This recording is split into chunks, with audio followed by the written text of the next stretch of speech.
안녕하십니까. 더보이회원 여러분, 청소년 상담사 2급 필기시험 대비를 위한 학습 시간입니다. 오늘은 청소년 상담사 2급의 6개 과목 중 첫 번째 과목인 청소년 상담 이론과 실제의 5번째 시간입니다. 교재 위치는 30페이지 하단입니다. 우리가 지난 시간에 프로이트의 정신분석 상담 이론의 개요와 주요 개념들, 그리고 성격의 구조, 성격 발달 단계, 이러한 내용을 학습을 했고요. 오늘은 이어서 30페이지 중간 약간 밑에 있는 상담의 목표, 상담의 절차, 기법들과 관련된 내용을 풀이하도록 하겠습니다.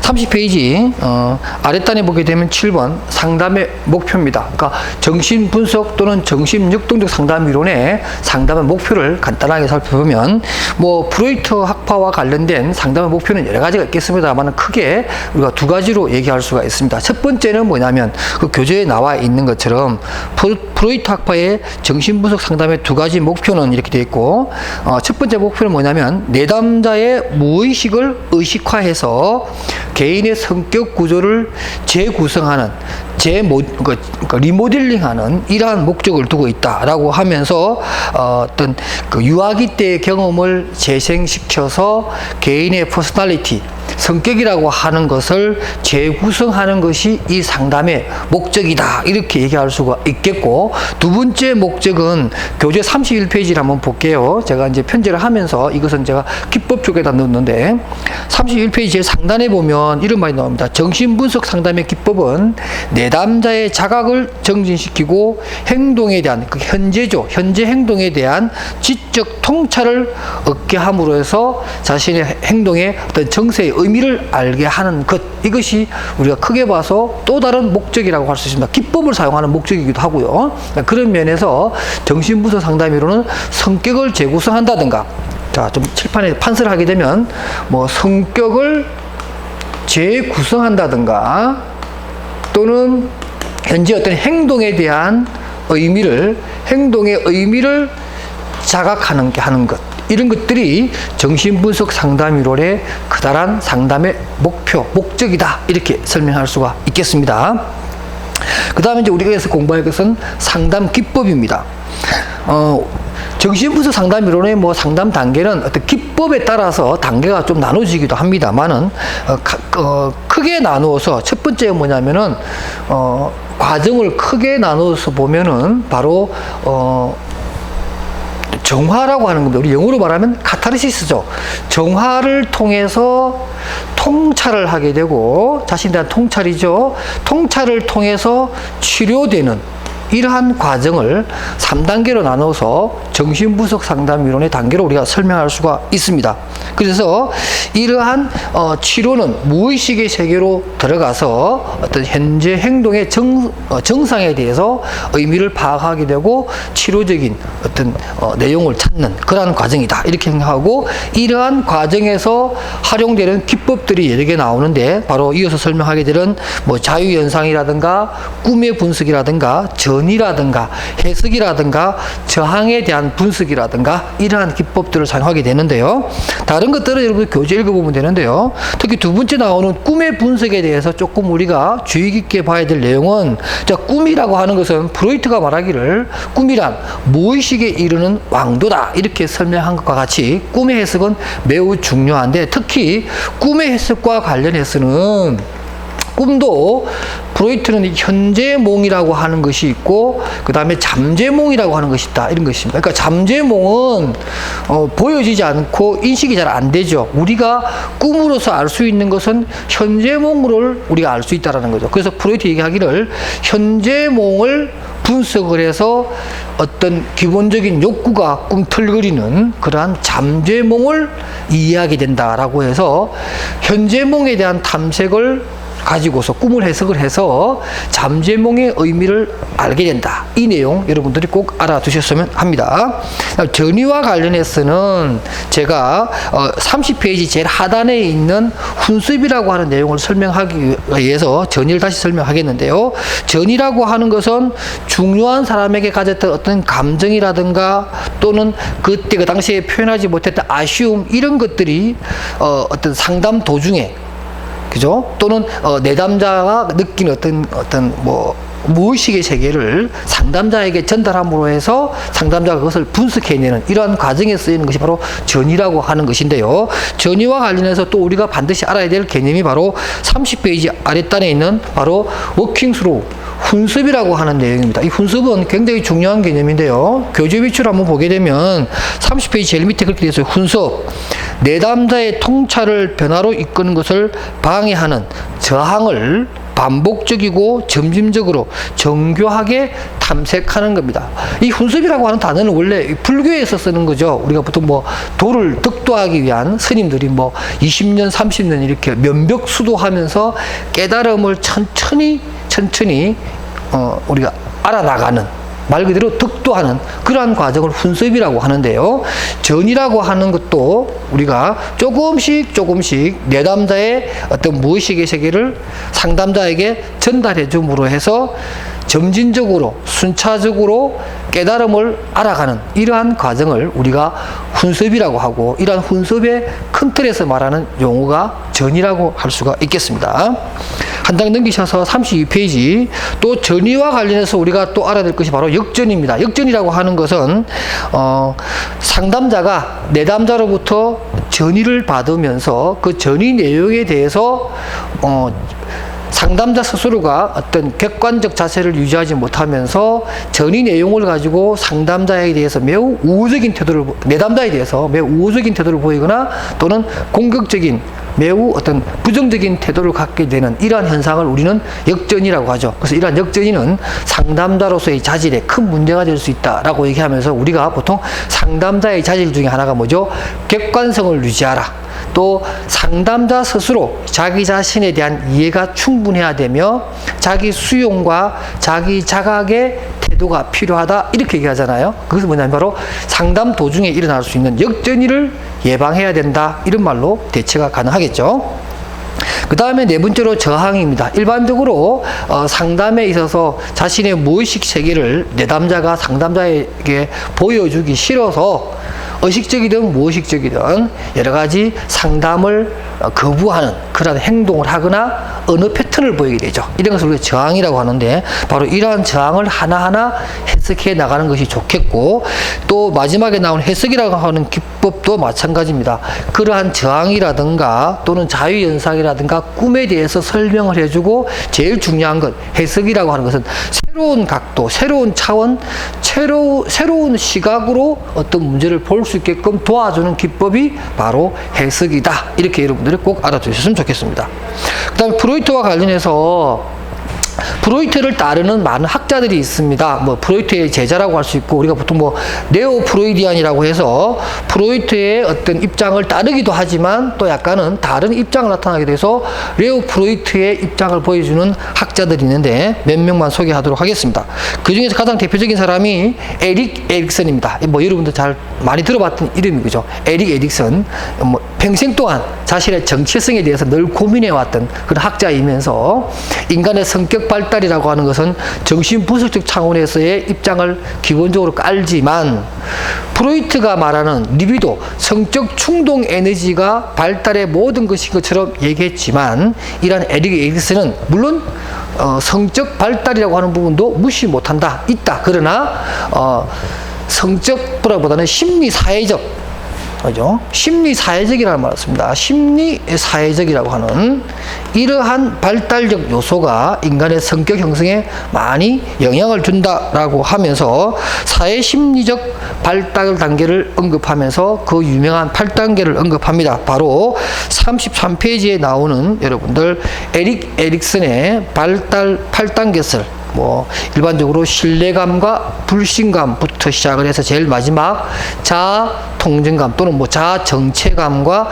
절망감이라고 하는 마지막 8단계까지 언급을 합니다. 그래서 시험에도 보면 이러한 단계별로 개념을 묻기도 하고, 다른 발달 이론과의 관계, 예를 들면 프로이트의 리비도 5단계 발달과 연령대라든가 어떠한 그러한 내용적인 부분에 있어서 같은 단계냐, 틀린 단계냐, 또는 피아제의 발달, 도덕 발달 이론이나 인지 발달 이론과도 한다든가 이런 문제들이 잘 나오기 때문에 여러분들이 에릭 에릭슨의 8단계 좀 많지만 반드시 암기해 두셔야 되고, 특히 청소년 상담의 경우에는 우리가 일반적으로 그 주체성과 또 어떤 그 주체성의 어떤 실패라고 해야 되나요? 그러니까 정체감의 혼란, 이런 시기가 바로 우리가 12세에서 18세 사이의 청소년 시기입니다. 우리가 지금 이제 청소년 상담사를 공부하고 있기 때문에 바로 어떤 주체성 내지는 정체성을 찾은 시기와 정체성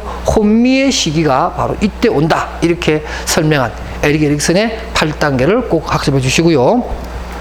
3번에 나오는 그 표가 있습니다. 프로이트와 에릭 에릭슨의 표를 구분해서 두 학자의 어떤 차이점을 설명해 놨는데요.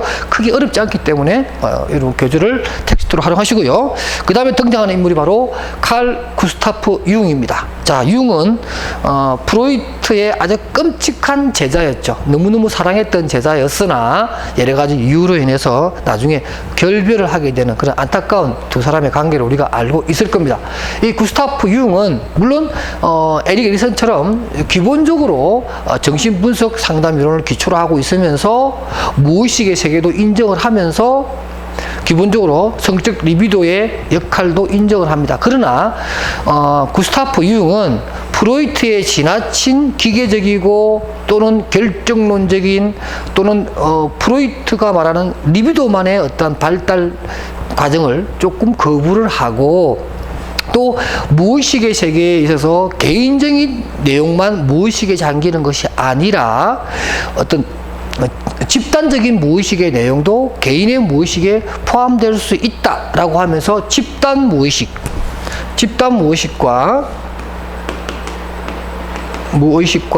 그 다음에 또 분석이라고 하는 개념을 설명을 하면서 이러한 무의식 속에도 우리가 일반적으로 원형을 찾아나가는 그러한 분석적 자세가 필요하다, 이렇게 얘기하면서 분석 심리학을 주창을 합니다. 한 장을 넘기시면 34페이지에 보게 되면 집단 무의식에 대해서 설명을 해놨습니다. 그러니까 이런 거죠. 프로이트는 인간의 어떤 행동의 대부분을 좌지우지하는 것은 무의식의 내용을 가지고 결정이 된다, 이렇게 설명했는데 그 상황에 대해서는 융도 인정합니다. 그러나 이러한 무의식의 세계에 들어가는 내용이 개인적인 것만 들어가느냐, 그게 아니라 그 사람이 그 개인이 속해져 있는 그 어떤 국가의 여러 가지 어떤 또는 그 민족이 갖고 있는, 거기 보면 무슨 전설이나 그 집단적인 어떤 그런 신화, 민요, 이런 것들이죠. 그리고 한 개인이 가지고 있는, 원래부터 가지고 있는 어떠한 그러한 신미한 어떤 이런 것들이 있죠. 그 아름다움을 아름답게 보는 어떤 그러한 어떤 본능적인 감정, 이런 것들은 인간이면 누구나 다 가지고 있는 집단적인 요소라는 거죠. 그런 것들이 다 개개인에게도 영향을 준다, 이렇게 얘기하고, 또한 뭐냐면 남성 속에도 여성적인 요소가 태어날 때부터 있다라는 거죠. 우리가 아름다운 장면을 보거나 슬픈 영화를, 예를 들면 슬픈 영화를 볼 때 여성분들은 감성이 풍부하니까 그 슬픈 영화를 보면 눈물을 흘리는 것은 당연하지만, 또 남성들 중에서도 그러한 슬픈 장면을 무덤덤하게 보기도 하지만 어떤 남성은 매우 감화를 받아서 눈물을 흘리거나 하는 그런 행동을 할 수 있겠죠. 이럴 경우에 바로 애니마라고 하는 원형, 남성 속에 있는 여성성이 있고, 또 여성도 마찬가지죠. 거꾸로 아마존에서인가요? 막 전투적이고 어떤 남성적인 어떤 그런 막 에너지가 막 넘치는 여성. 그래서 여성 속에 있는 남성성, 이런 것들이 있겠고, 또 페르소나, 이렇게 어떤 가면을 뒤집어 쓰고 있다. 인간의 어떤 이중성, 이중인격적인 성향, 이런 것들도 누구나 다 가지고 있다는 것. 한 개인의 어떤 경험이 그 사람의 성격에 영향을 주는 것이 아니라 모두에게 다 적용될 수 있는 그러한 원형질을 가지고 있다, 이렇게 설명을 합니다. 그러면서 5가지 주요 원형으로서 애니마, 아니무스, 페르소나, 섀도우, 마지막에 셀프라고 하는 자기라고 하는 개념까지 포함해서 5개의 원형을 설명을 합니다. 매우 중요한 내용이니까 꼭 알아두시고요.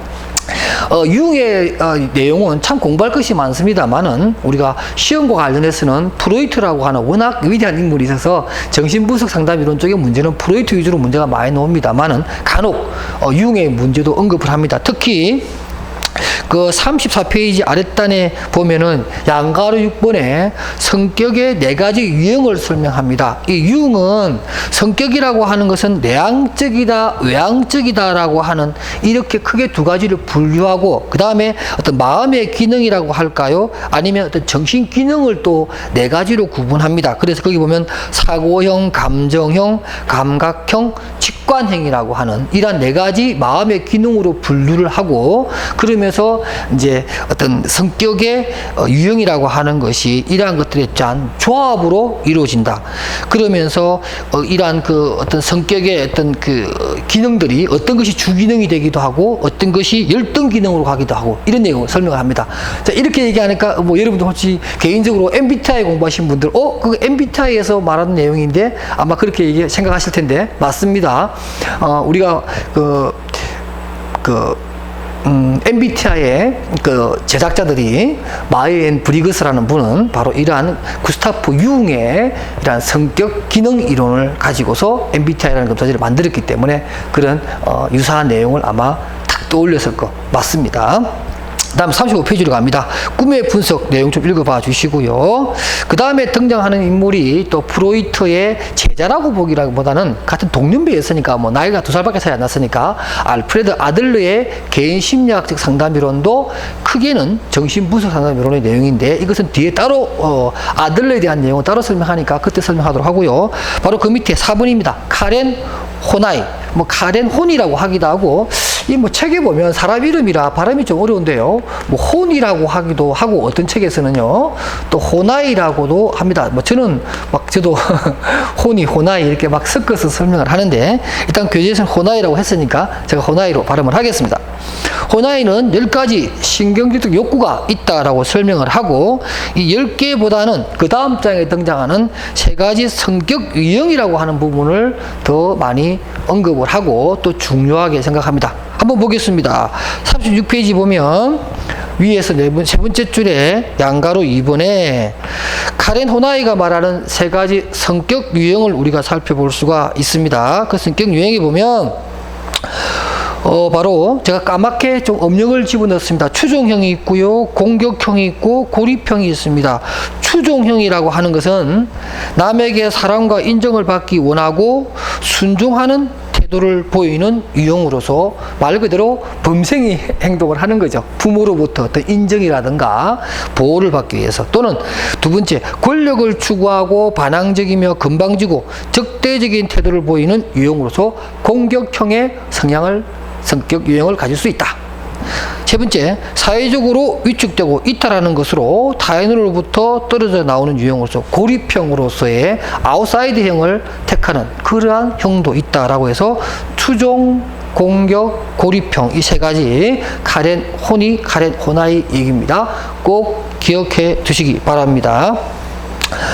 우리가 일반적으로 뭐 프로이트 얘기하면서 프로이트만 보다는 가능하면 여러분들 융에 대한 내용도 좀 더 공부를 해서 정신분석 상담 이론에 대한 내용을 좀 준비한다 이렇게 생각하시면 되고요. 아들러의 경우에는 다시 설명하겠습니다만 이것은 개인주의 상담 이론이라고 이름을 따로 얻을 뿐만 아니라 프로이트와 관련해서 워낙 인간 간에서 차이가 납니다. 그래서 따로 설명하는 것이 맞겠고 제 교재도 그렇게 되어 있습니다. 그럼 36페이지에 아들러의 개인 심리학적 상담 이론을 간단하게 설명을 하고요.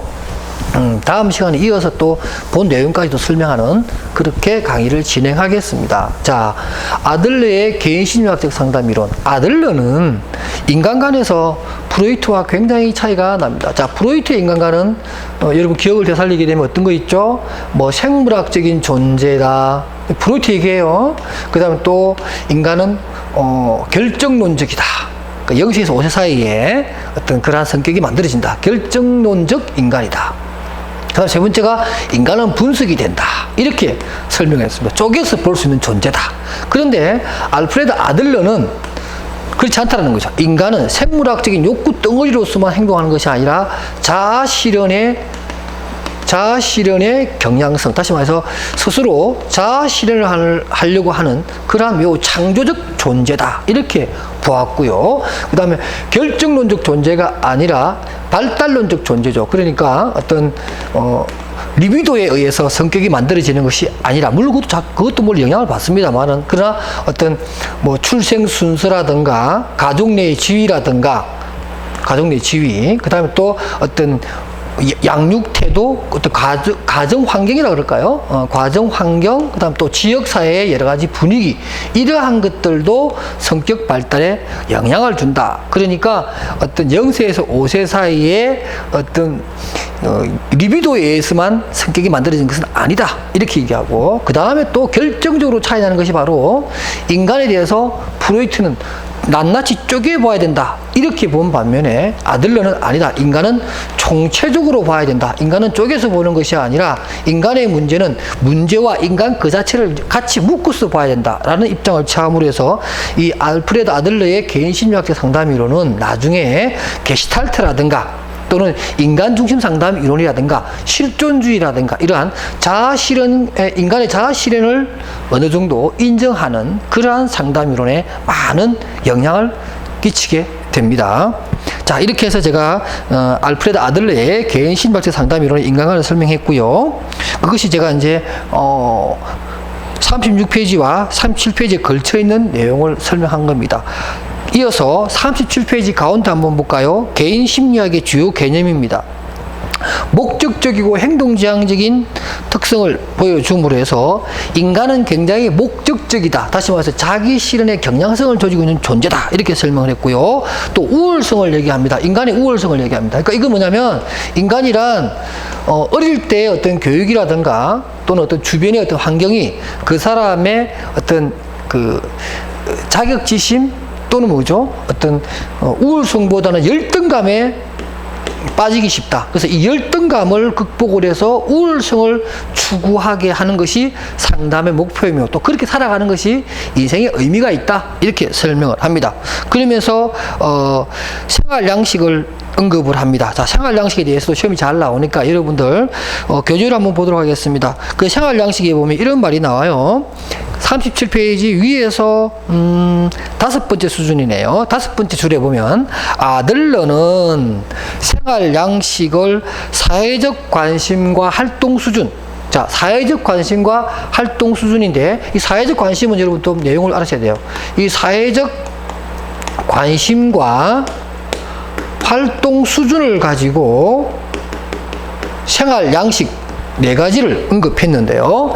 이 사회적 관심이라고 하는 것은 이런 겁니다. 좀 이타적인 생각이죠. 그러니까 자기 눈만으로 보는 것이 아니라 타인의 눈으로 세상을 보고 타인의 입장에서 생각해보는 그러한 자세를 사회적 관심이라고 합니다. 그래서 사회적 관심이 있느냐 없느냐, 그러니까 다시 말해서 타인의 입장에서 봐주느냐 안 봐주느냐, 그 다음에 활동 수준은 또 그러한 태도가 능동적이냐 수동적이냐 이런 개념이겠죠. 이 2가지를 가지고서 지배형과 획득형 한 장 넘기시면 회피형과 마지막 사회형을 얘기합니다. 사회형이 가장 바람직하죠. 사회형은 사회적 관심과 활동 수준이 둘 다 높은 것을 얘기하는데 37페이지 가에서 말하는 지배형 같은 경우에는 사회적 관심은 거의 없어요.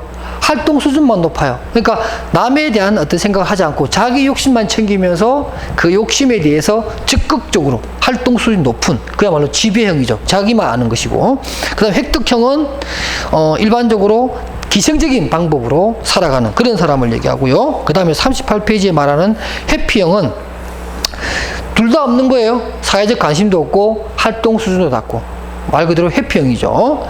우리가 그 앞에서 배웠던 카렌 호나이의 회피형에 해당된다고 보면 됩니다. 그 다음에 마지막으로 사회형, 가장 바람직한 모습이죠. 그래서 거기 보면 사회형이란 심리적으로 건강한 사람이며 활동 수준과 사회적 수준이 높아서 자신의 욕구뿐만 아니라 다른 사람에 대한 복지도 가지고 있으면서 열등감에 빠져 있는 것이 아니라 적절한 우월성을 유지하면서 살아가는 그러한 생활 양식을 사회형이라고 알프레드 아들러는 얘기했습니다.